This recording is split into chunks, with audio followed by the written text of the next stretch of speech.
Hello, everybody. Welcome. Royal Society Best. Hello, everybody. Welcome. Royal Society Investigator. I pressed the wrong button for just a moment. I press mutes, but I'm back. But this is a protection. I like to ask for protection, a beautiful ray of light coming on top of my head as I breathe in. I feel my lungs. As I breathe out, I create a circle. I create a circle. I step into it. I step into it. I feel protected. I feel connected. I like to ask that information come only from the highest sources, that I create the good and all the good, and so it is. So, guys, today there's a lot to discuss. I am a little bit slow today. I don't know. It just happens. I think the energy is really intense. But I have, I'm mixing up, right, the different recording techniques here. I have three subjects to discuss. One is one of the articles related to the election that so many of you have sent me. And I plan to do this over the next few videos. And then, and then, uh, something that Iranian sources have shared on social media, that they caught exactly what I had talked about, and I guess others, and also anonymous, which is that there was a plot, uh, some sort of false flag operation. So, but again, we have to be careful because we don't know the sources. So I'm going to look into it. And the last thing is the news that Trump has been working with Iranians, in fact, to give them 30 billion, not give them back $30 billion so they can work on this nuclear program for nuclear energy. It sounded like BS. And again, remember that Iran is a close associate of Araf. So it's all very suspicious, okay? But let's get started. So many people have been sending me these articles from an account called This Will Hold on Substack. I believe I follow them on Twitter, and I am very familiar with all the information that's in this article. And to be honest, guys, when I look at this, I feel like I know this. You by now you already know this, all of this. And this is the information I remember a while back. I was like, oh, but I was putting together an article or a video. I didn't get to the point of making a video, but I'm glad that this is all here, right? And then there will be many, many questions. But I have to say that I don't know if I'm having a bad day today, but when you read all of this, it is so infuriating because it's right there. It's all in front of us. And it feels very powerless to, right, to know all of this and know what's going on. And people are starting to ask questions. But then there's so many questions as to, okay, we know this, right? But how are we gonna be able to stop this mess, right? But let's start. So there are there's three parts to this. I think today I'm gonna do one, and the next few days I may do others. But let's start with this main. This is, I think, the most important part because it explains the different actors. Okay, so she won. They didn't just change the machines; they rewired the election. How Leonard Leo's 2021 sale of an electronics firm enabled tech giants to subvert the 2024 election. The dark enlightenment coup. On Monday, the missing votes uncovered in smart elections legal case in Rockland County, New York, are just the tip of the iceberg, an iceberg that extends across the swing states into Texas.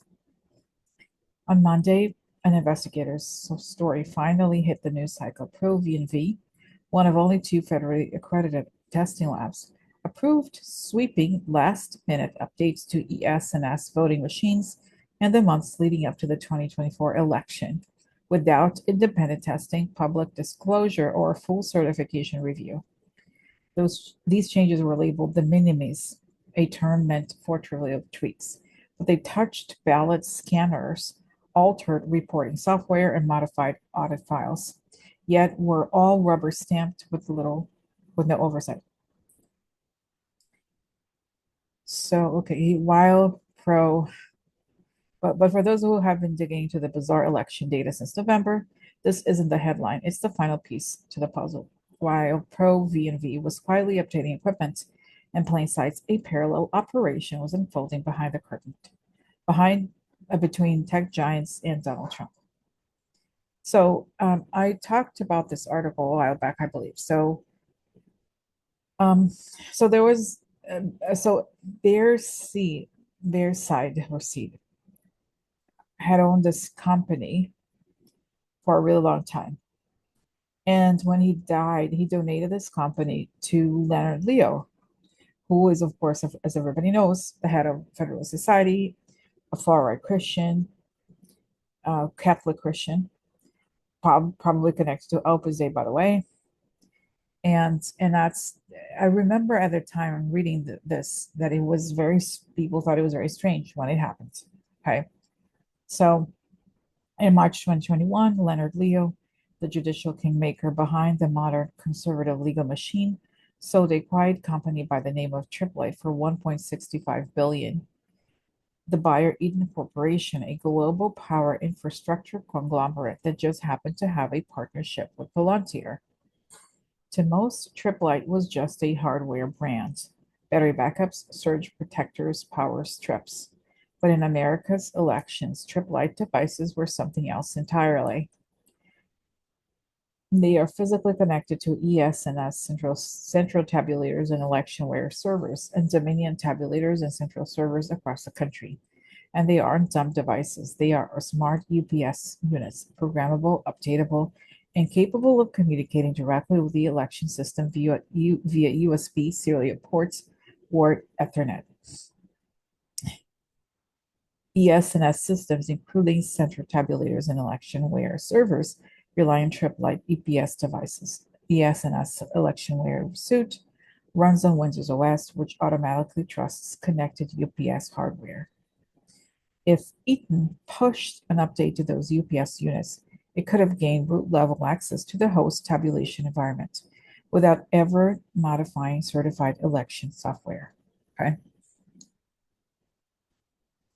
here it is. They can be updated remotely without triggering certification requirements or oversight.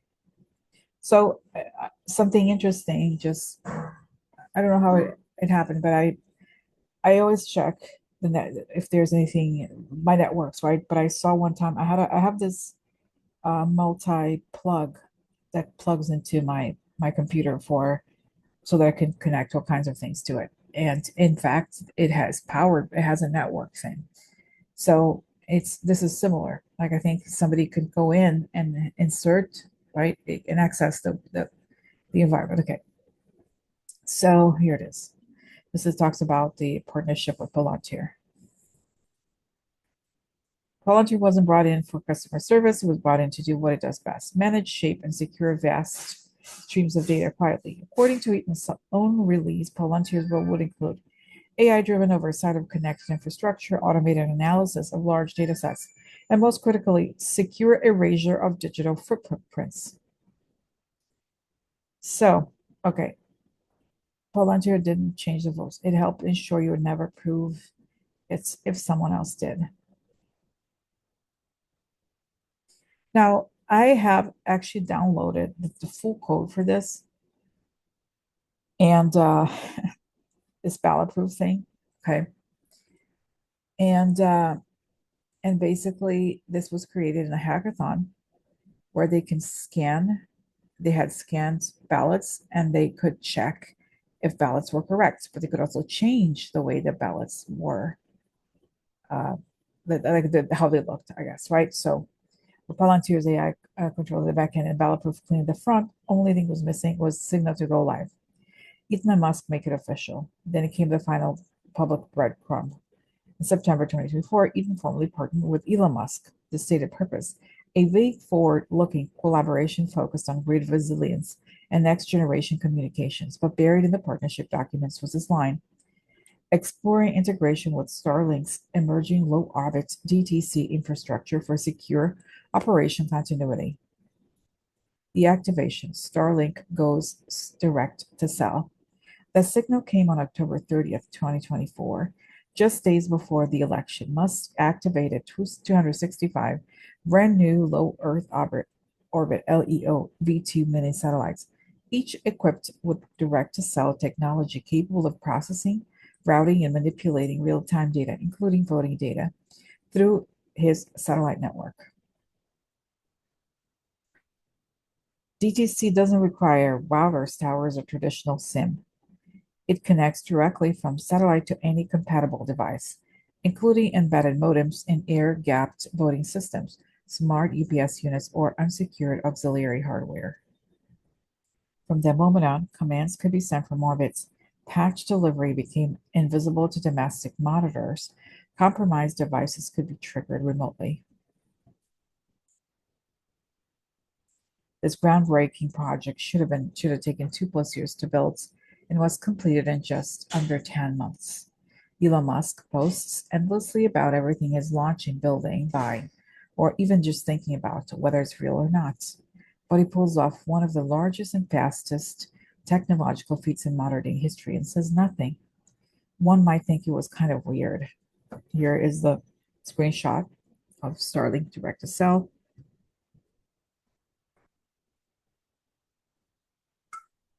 And I remember highlighting this when the article came out, when Elon Musk was fighting with Trump, right? Just oh, actually, for some reason, that's right. It quoted this article. It's like remember when Trump and Elon Musk were fighting more openly. This was in the papers. So I'm feeling more optimistic after tonight. Tomorrow we unleash the anomaly in the matrix. Then an hour later, this isn't something on the chessboard, so they will be quite surprised. Lasers from space in quotes. It read like a riddle. In hindsight, it was a blueprint. Okay. So this is a description. So there's your information, the data, how odd the outcome was. Data, it makes no statistical sense. A clean sweep in all 7 swing states. The fall of the blue wall, 88 counties flipped red. Not one flipped to blue.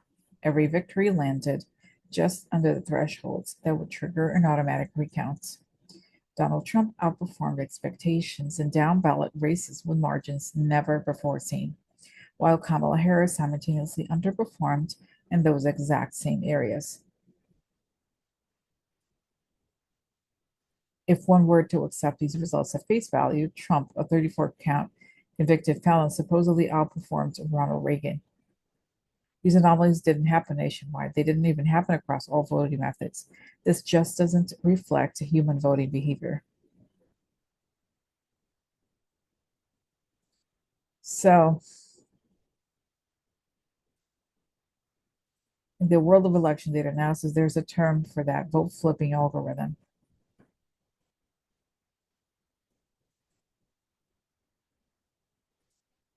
This is a discussion of what was at stake for Musk and for Trump. And okay, so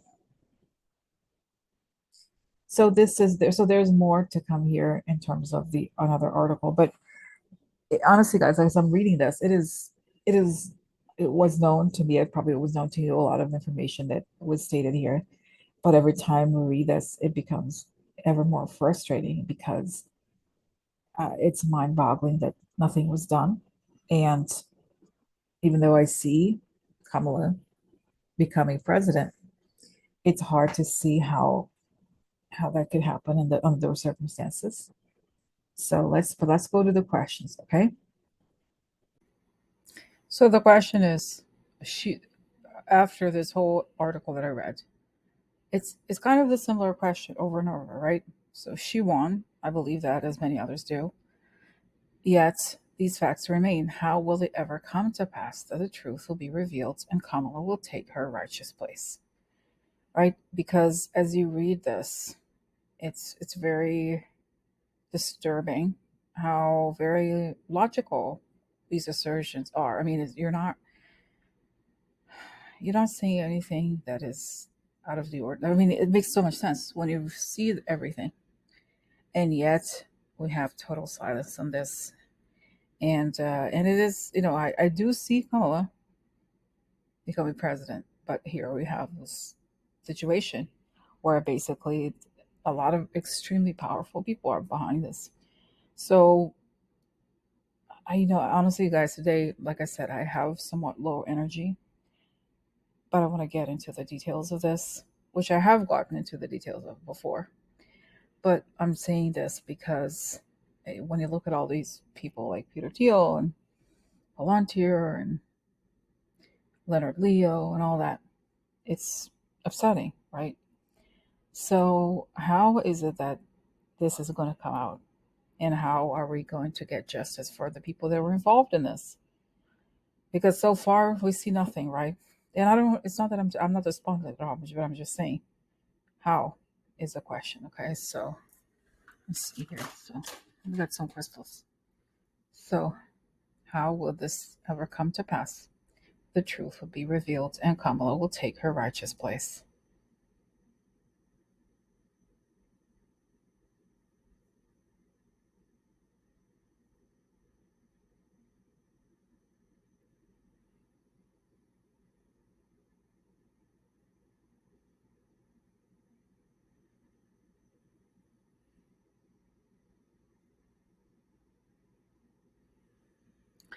Strangely enough, I saw Mark Rutte again, and that he has information on this. And I also see that one of those kids from Doge will travel and will be apprehended by some sort of maybe an European country or something. They will have to talk because they committed crimes, right? Crimes that they're not going to. Okay, just to pause 1 second. We know that a lot of these kids work with technology, and in the European Union, these are crimes, right? And they can prosecute them for this. Um, and there's more that they have done. It's saying that they're being investigated by all kinds of other countries, and it's not. It's just a beginning. And some of them have told people, and have. It's like the term human intelligence. People talk essentially to friends, and they are overheard, and friends of friends talk about it. So it's telling. Okay, so we were here. We have trash in the office, and what will it take? And I want to also clarify something that I have said before. That yes, I do see Trump being removed by the military, and I do see him being removed by the military because he may come to the point where he's going to ask the military to work for Russia, right? But I I don't know that they will. Does it make sense what I'm saying? Like, I don't know that they will um, remove him for the election interference per se, but for the is that right? You're saying okay, so. Well, I still see Elon Musk talking. That's what I'm saying. That there's a lot going on behind the scenes. There's a lot of anger and like revenge, and people will talk, and this will come out. Okay. Um, so how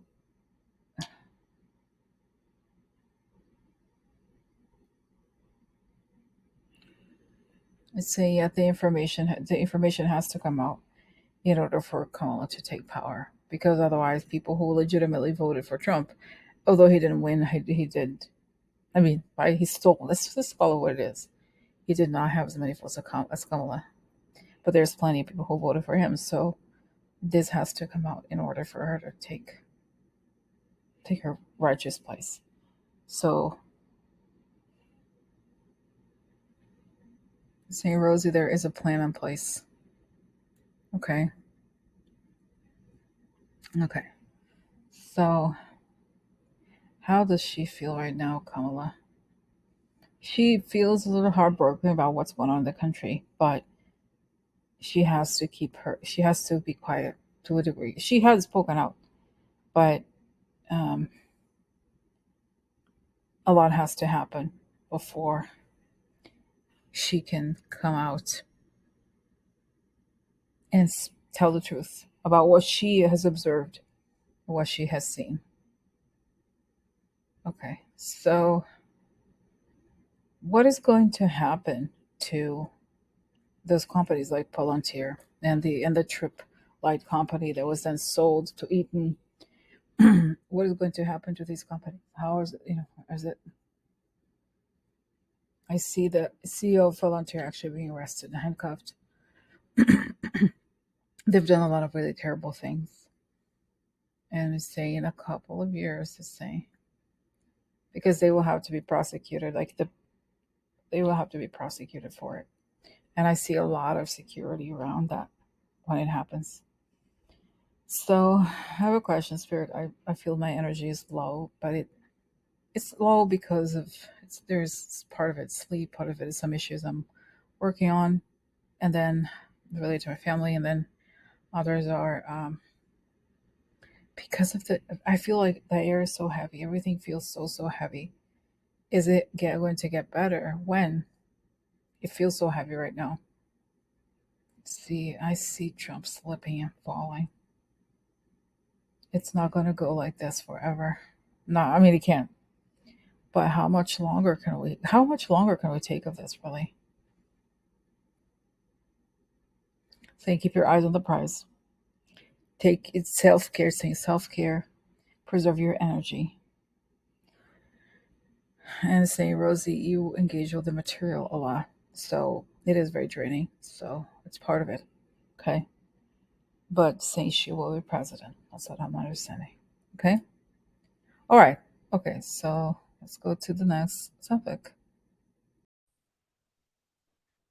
Okay, okay. So this came out yesterday, I guess. It probably, um, I don't know, it's here June 25th at 11:20 p.m. I don't know where. Now, I'll give you a warning that this comes from Iranian sources, so I'm not sure how super trustworthy it is. It hasn't been confirmed by other non-Iran associated newspapers. I saw something posted by RT, which is Russia Today. So take it with a grain of salt. However, this is exactly what we had seen, and Anonymous also mentioned something to this effect. So exclusive: Israel planned false flag operation in U.S. soil. Information obtained by the Tehran Times shows that Israel was plotting to carry out an explosion on U.S. soil and subsequently to blame Iran, with the apparent aim of instigating a full-scale war between the United States and Iran. The plan involved orchestrating a destructive event within the U.S. and fabricating evidence to implicate Iran, thereby manipulating American public opinion and prompting military action. Iran uncovered the Israeli plot through information shared by a friendly nation. Upon learning of the potential attack, Iranians sent messages to U.S. officials and prevented the planned explosion from occurring. So, is this true? Is this true that Iran caught this? That they caught this false flag operation, and that there was such a thing? I see. Honestly, I just see Russia. They may have caught something, in fact, but it's all framed in the context of what the goal. Does it make sense? Russia is a huge um, Iran ally. And is this true?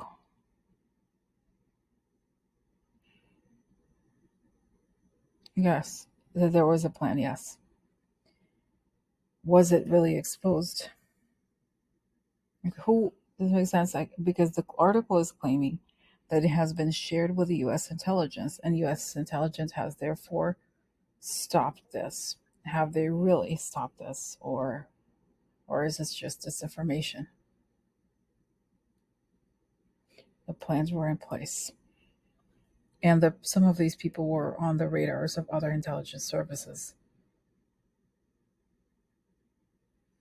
Does this mean that the false flag operation will not happen? It's saying that Trump has the idea of doing these false flag operations inside the US to try to blame, I don't know, Democrats and such, but no, but it's saying it's likely to have been stopped. Is that right? Yes, but I don't know. Part of me still thinks that they could try something. That I don't feel, guys, that we're quite safe in the sense of this is over. We're in the midst of all of this. It feels real, doesn't it? Does it? Yes. It feels like that the evil is up in the air, and we can observe it with detachment. It's not likely necessarily to come to pass, but that's it's like it's in the air. That's what it feels like.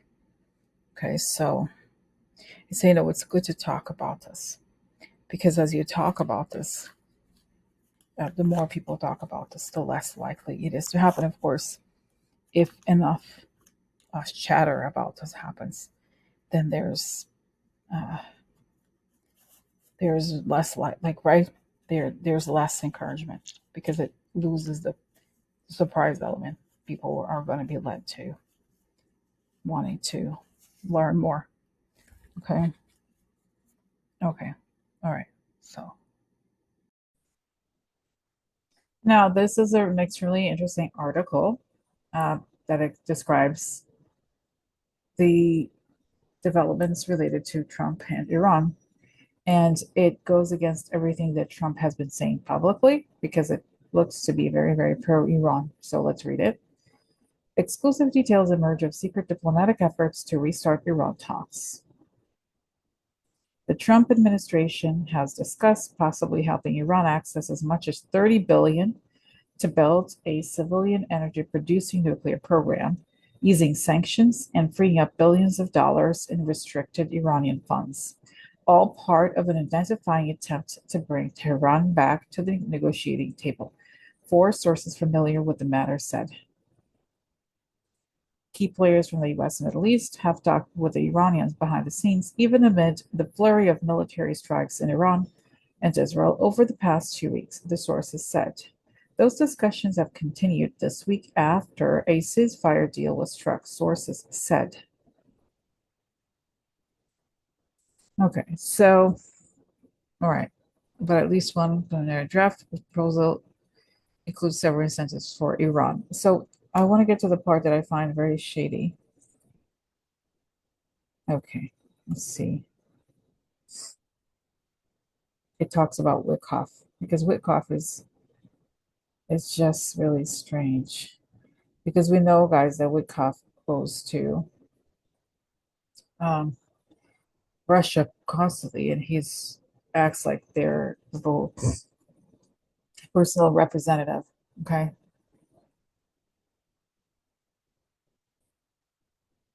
Another idea floated last week is that is currently being considered is for U.S.-backed allies in the Gulf to pay to replace the Fordo nuclear facility, which the U.S. hit with bunker buster bombs over the weekend, with the non-enrichment program. Two sources familiar with the matter said it was not immediately clear if Iran would be able to use the site itself, nor was it clear how seriously that proposal was being considered.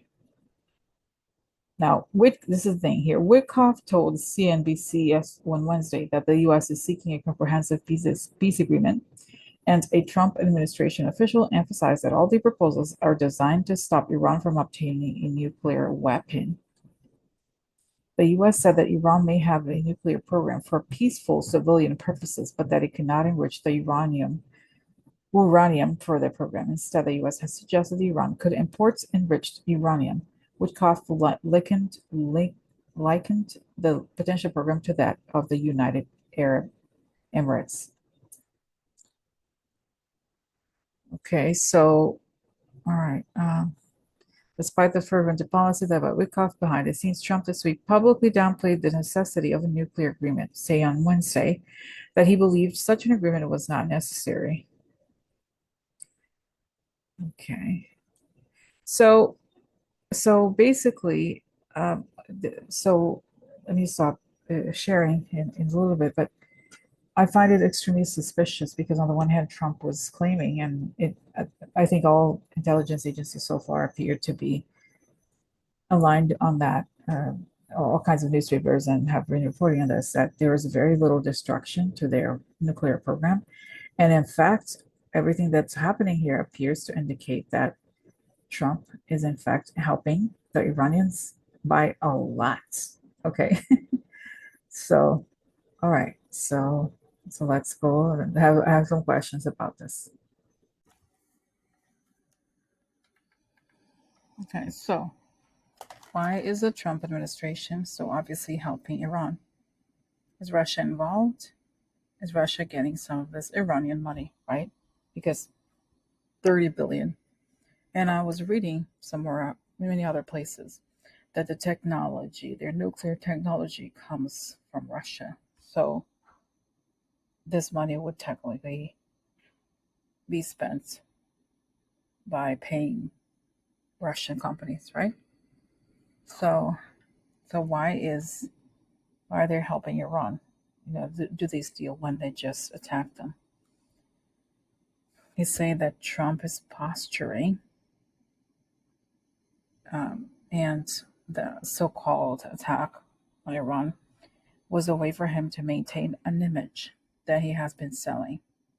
That he is, uh, he's just, and this is why he's so theatrical because he hasn't really done anything very significant. In fact, he has helped Iran, right? And that this is what matters. It's not what he says, but what he does. When you judge what he does, he has helped them, yes, because of course they are allies of Russia. So, so is Russia? Yes, Russia is involved in diplomatically speaking, right? They're very close to Iran, and they're pushing the U.S. to make a deal with Iran because, of course, they benefit from Iran being okay, right? So, so that's the story. Interesting. All right, guys, I'm gonna go because today has been an intense day. I hope you have a good evening. I know it's late by the time I post the video, but thanks for watching, and I'll be back tomorrow. Bye. Good night.